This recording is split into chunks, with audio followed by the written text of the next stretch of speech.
Good day. Welcome. Nice to have you with us today.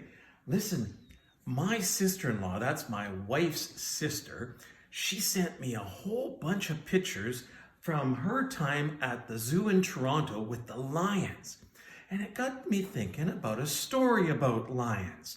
So I thought I'd share with you today the story of Daniel in the lion's den. Now, Daniel, well, he would always pray to God. And King Darius really liked Daniel. But the king's advisors did not like Daniel. So they tried to trap Daniel. They said, "King, you should make a law that we should only pray to you. You're our king, we should only pray to you."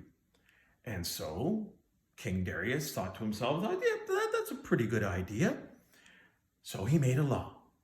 And then the king's advisors, they went and waited till they found Daniel, and they found that he was praying to God and not to the king. And so they shouted out, "Daniel, you're going to the lion's den."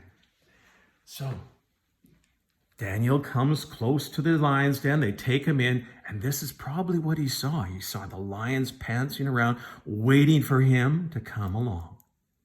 And you see, they were looking at him. They were anxious. They really wanted to get after Daniel.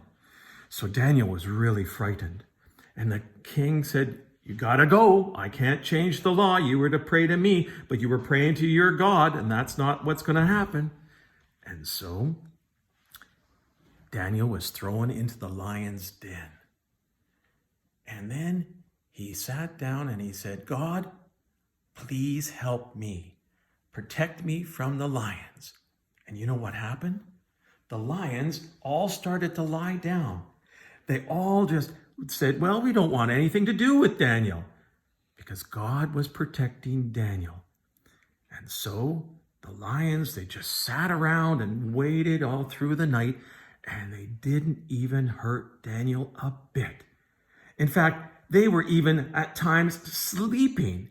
And so Daniel, the next morning, the King Darius, who really wanted to make sure that Daniel was okay, because he really liked Daniel, came rushing out and said, "Daniel, Daniel, are you there?" And Daniel said, "Yes, I am, King." And you know what the king did? He said, "From now on, we will only pray to your God, because your God kept you safe in the lion's den all night long." So that's quite the story, isn't it? And you know what's so special about it?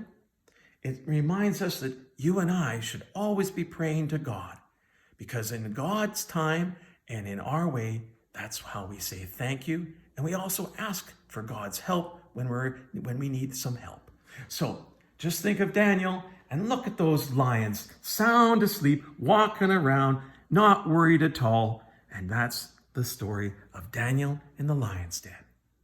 Well, thank you for sharing this time with me today. And thank you, Aunt Carrie, for these wonderful pictures. Have a great day. Bye for now.